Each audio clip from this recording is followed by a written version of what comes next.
আবার সেই সামাজিক যোগাযোগ মাধ্যম নিয়ন্ত্রণের চেষ্টা।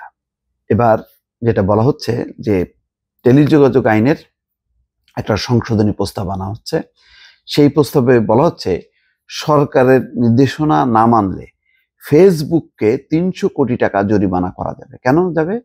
যদি ফেসবুককে নির্দেশ দেওয়া হবে অমুক কন্টেন্ট দেশের স্বার্থের বিরুদ্ধে এবং সামাজিক বিশৃঙ্খলার বিরুদ্ধে, তাৎক্ষণিকভাবে এটা সরাইতে হবে। যদি না সরানো হয় তাহলে ওই ফেসবুককে ৩০০ কোটি টাকা জরিমানা করা হবে।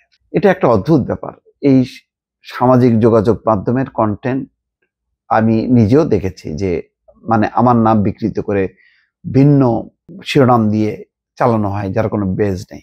সেগুলো আমি নিজেও তখন অনুরোধ করি ফেসবুককে যে সেই কন্টেন্টটার জন্য সরানো হয়, কারণ এটা আমার কন্টেন্ট না, এই থাম আমার না।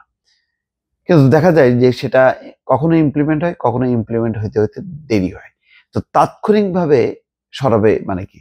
আমি যেমন রিকোয়েস্ট করব টেলিযোগাযোগ বা কোনো মন্ত্রণালয় সেই অনুরোধ করবে তো ফেসবুককে। ফেসবুক তার আলোকে সে দেখবে যে এটা সত্যি সত্যি যে এটা দেশের বিরুদ্ধে কিনা, স্বার্থের বিরুদ্ধে কিনা।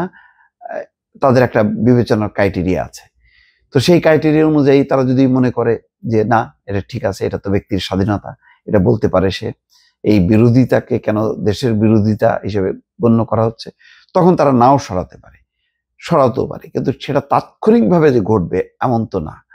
এবং সেই জন্য ৩০০ কোটি টাকা জরিমানা করা হবে আর ফেসবুক কর্তৃপক্ষ এটা দিয়ে দেবে। তার মানে সামাজিক যোগাযোগ মাধ্যম ফেসবুক এবং ইউটিউবের সাথে আমার ধারণা যে একটা ভালো রকম একটা দ্বন্দ্ব বাঁধানোর চেষ্টা, যেটা বিগত ১৫ বছরে শেখ হাসিনার সরকার বহুবার এটি করেছে এবং এতে ফল হয়নি। বরং সামাজিক যোগাযোগ মাধ্যম আমরা নিয়ন্ত্রণের চেষ্টা করছি, এই বদনামটাই বিদেশে বেশিভাবে প্রচার হয়েছে। এখানে যে বলা হচ্ছে যে ধরা যাক সরকারের দৃষ্টিতে কোনো ব্যক্তি জাতীয় ঐক্য সংহতির পরিপন্থী দেশদ্রোহমূলক আদেয় বা কন্টেন্ট ফেসবুকে প্রকাশ করেছেন, এই অপরাধে তিনি জামিন অযোগ্য ধারায় শাস্তি পাবেন।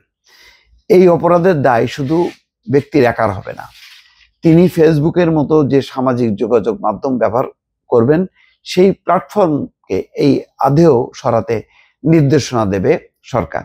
তাৎক্ষণিকভাবে যদি সেটা না সরায় তাহলে ওই প্ল্যাটফর্মকে, অর্থাৎ ফেসবুকের প্ল্যাটফর্মকে ৩০০ কোটি টাকা পর্যন্ত জরিমানা করা যাবে। বাংলাদেশ টেলিযোগাযোগ নিয়ন্ত্রণ অধ্যাদেশ ২০২৫-এর প্রস্তাবে এমন বিধানের উল্লেখ আছে।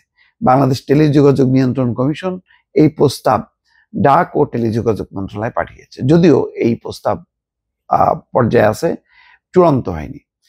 তো বিগত আওয়ামী লীগ সরকারের সময় সামাজিক যোগাযোগ মাধ্যমের উপর কঠোর নজরদারি করা হতো। তথ্য এবং যোগাযোগ প্রযুক্তি আইন, ডিজিটাল নিরাপত্তা আইন, সাইবার নিরাপত্তা আইনের বিতর্কিত ধারা ব্যবহার করে অনলাইন প্ল্যাটফর্মে মানুষের বাক স্বাধীনতা নিয়ন্ত্রণ করা হতো। তবে বিটিআরসির প্রস্তাবে কিছু ক্ষেত্রে একই ধরনের বিষয় আছে। তার মানে ওই আগের ধারাই চলছে সবকিছু। বাক স্বাধীনতা এবং প্রযুক্তি অধিকার নিয়ে কাজ করা ব্যক্তিরা বলছেন আইনে এই ধরনের বিধান রাখা হলে আগের মতোই অপব্যবহারের সুযোগ তৈরি হবে। আপনি বলবেন এটা রাষ্ট্রবিরোধী, আমি বলবো যে না, এটা রাষ্ট্রবিরোধী কেন? আমি রাষ্ট্রের পক্ষে বলছি, ব্যক্তির বিপক্ষে মত রাখছি। এখন এক একজনের কনসেপ্ট এক এক রকম।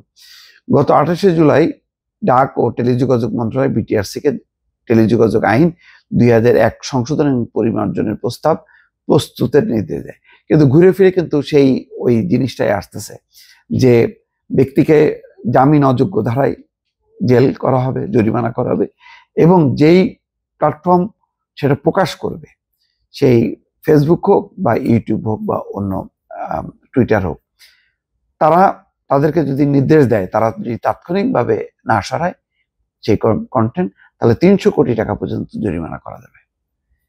এইটা কি ফেসবুক, ইউটিউব, এই ইন্টারনেট আন্তর্জাতিক এই যোগাযোগ মাধ্যমগুলো কি সরকারের নির্দেশনা অনুযায়ী চলে?